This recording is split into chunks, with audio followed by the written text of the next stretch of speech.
Hello everyone, nguhaye ikaze nanone muri iyi video aho tugiye kuba twarebera hamwe uko ushobora gutandukanya vocal na instrument by'indirimbo runaka. Hari uburyo ushobora gufata indirimbo ukayikuramo amajwi ukayasigarana cyangwa se ugakuramo beat akaba ariyo usigarana bitewe n'icyo wifuza. Hari igihe wenda uba ugiye gukora remix, hari utundi tuntu ugiye gukora, urugero nk'ubindirimbo ishobora kuba iri muri afrobeat ukaba wayikora ukundi kuntu ukayihindura ukayigira nka drill. Ibyo byose ni ibintu bikunda cyane. Hari igihe rero uba ukeneye kugira ngo ibi bintu ubashe kuba wabitandukanya nawe wenda ukore mu buryo bwawe cyangwa se wongeremo udushya.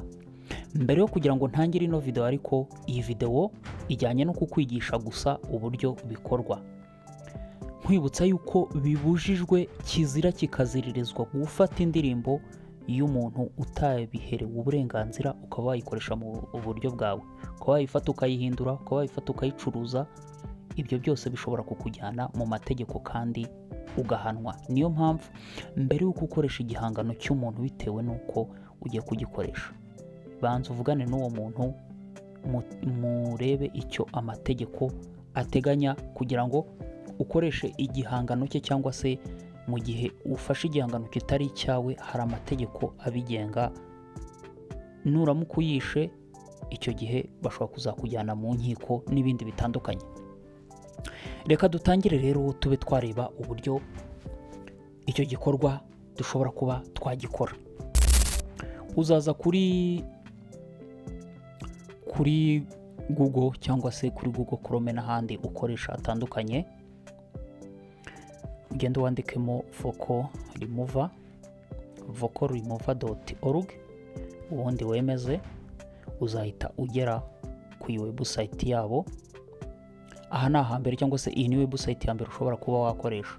Uzakora ikintu, ugera hano, uzazuze hano handitse browse my file, ubundi ujye muri media pick, ugende uhitemo indirimbo ushaka kuri telefone yawe. Noneho uzaza nyine ushake iyo ndirimbo ushaka gukoresha. Iyo ndirimbo rero numara kuyihitamo, ikizakorwa ni iki: indirimbo izatangira ibe uploaded.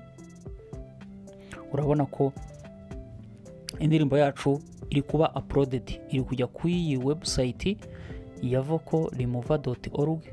ubwo ni ukuvuga ngo nirangira turaza kubona product yacu dushaka.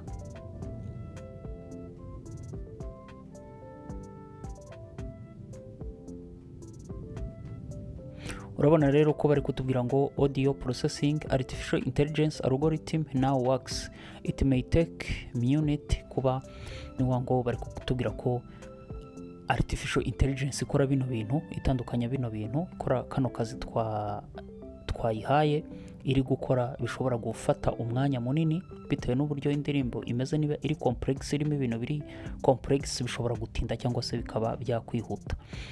Hano rero turategereza ko icyo gikorwa turi gukora kirangira. Urabona ko indirimbo yacu yuzuye 100. Hano rero bakwereka n'ibindi bintu bitandukanye iyo ndirimbo uko imeze. Ni ukuvuga ngo indirimbo ifite BPM y'118. BPM bivuga beat per minute, ni ukuvuga ngo uko indirimbo ikubita mu munota. Ifite BPM y'108, cyangwa se ibyo mujya mwumva bita tempo.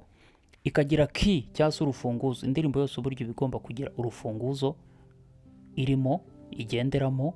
Ni ukuvuga ngo amanota yose aba yacuranzwe mu ndirimbo aba agomba kugendera muri key.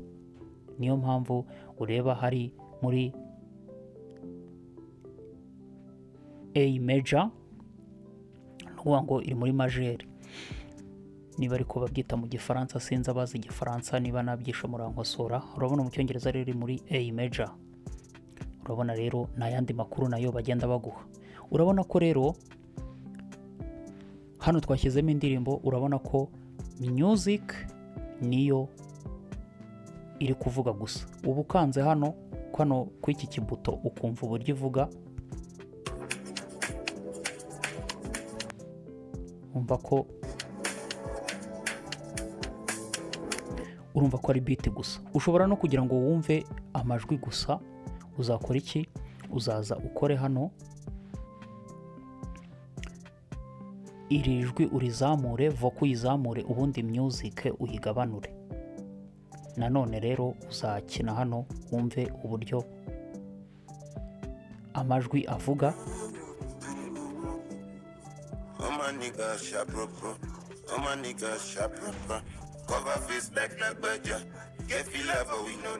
Urumva ko byose ni ibintu bikunda kuri iyi website.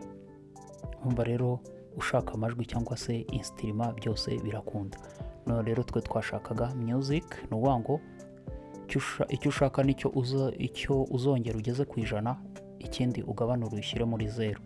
Iyo urangije rero kuba wabikora ukora iki? Uza hano hasi ugakanda kuri MP3 ukadownloadinga MP3. Ushobora no guhitamo wave, ni ukuvuga ngo ari nk'abantu b'abaproducer mukunda kuba mwakora ibikorwa byanyu runaka bya muzike, buriya ubundi wave niyo sawa. Wave niyo idata karite, niyo karite nziza ushobora kuba wakoresha. Nge rero nshaka MP3, ndahitamo MP3, ubundi njye kuri save. Ni ukuvuga ngo rero barampitishamo music and vocal cyangwa se vocal gusa n'ibindi bitandukanye biri separe. Reka mpitemo music gusa, ubundi urabona ko yabaye downloaded. Hano hejuru nubireba urabona ko yabaye downloaded. Ushobora kuba wayisanga kuri telefoni yawe. Ubu ni uburyo bwa mbere ushobora kuba wakoresha. Ubundi buryo ushobora gukoresha rero, ushobora kwifashisha application ya BandLab. BandLab rero ni iki? Ushobora kuyisanga kuri Play Store. Tujye kuri Play Store aho dukura ama application. Niba ufite na iPhone ujye muri App Store ibamo BandLab.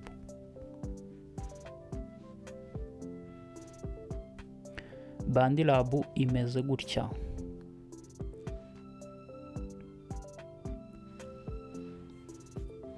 BandLab nicyo bita Digital Audio Workstation. Aya ni ama software cyangwa se ama application abaproducer bakoresha nk'abantu baproducing ibintu bijyanye n'amajwi cyangwa se abakora indirimbo, bakabasha kuba bakora umuziki bagahera hasi kuri scratch cyangwa se bagahera ku ntangiro bakompoza indirimbo ukarinda uyumva kuri radio. Ngira ngo muza abaproducer benshi ba Element, ba Keys n'abandi tuzi ba kera, n'uwa ngo bakoresha ari byo bita Digital Audio Workstation. Uzaza muri BandLab rero. BandLab ni n'ubuntu kuyikoresha. Niba rwose uri umuntu ugitangira w'umuproducer ufite telefoni ukaba udakoresha BandLab, nakubwira ko wasigaye inyuma, warahombye cyane, kuko ifite ibintu byiza pe. Ubwo rero uzajyamo, niba uyikoresheje bwa mbere ugomba gucreating account, uzajya mushyiremo email n'ibintu byoroshye. Uzaza hano rero kwaka kamenyetso gatukura. Nuza kwa kamenyetso gatukura uzakora iki? Uzahita ubona ahantu handitse splitter. Hano handitse splitter uzahakora. Bari kubwira ngo import a song, select any media file up to 15 minutes. Ngo ugomba guhitamo audio file igera ku minota 15 cyangwa se itarengeje minota 15 ndakeka. Uza hano ku iki kibuto ukoreho, numara kugera kwa kira kibuto uzaza uhitemo n'ubundi indirimbo ushaka, ubundi uyaploadinge. Numara kuyaploadinga, BandLab yo ni na nziza kuko itandukanya vocal, drums, bass and others. Nuwa ngo ushobora kuguha ijwi, ingoma, bass, others ni kuvuga ngo hazamo twa tuntu abantu baba baracuranze, utuntu tw'utumelody, utundi code progression, byose biza hariya muri others.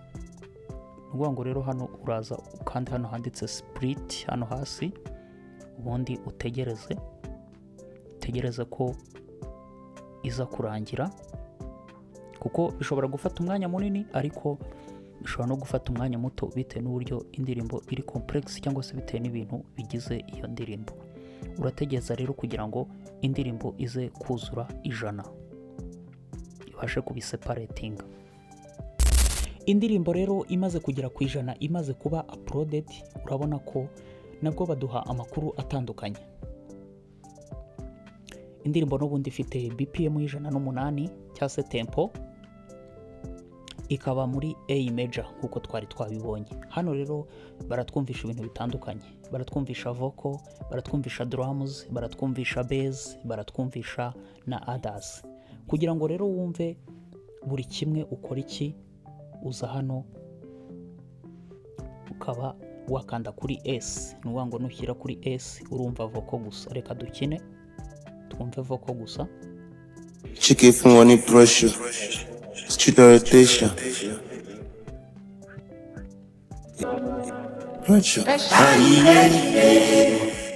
iyi yari vocal. Reka twumve rero drums. Ni ngo urafunguye kuri drum, hariya muri vocal ufunge, ni ngo ukora kuri hano kuri S. Reka dushyire kuri drums twumve.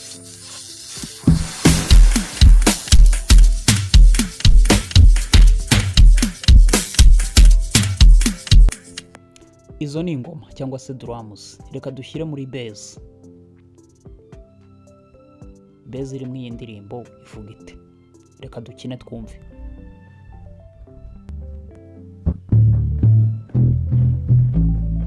Urayumva?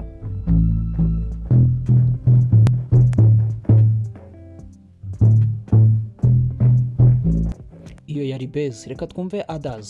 Muri others hashobora kuzamo ama chord progression cyangwa se n'ama melodies n'ibindi. Reka twumve rero, twumve uburyo biri buvuge.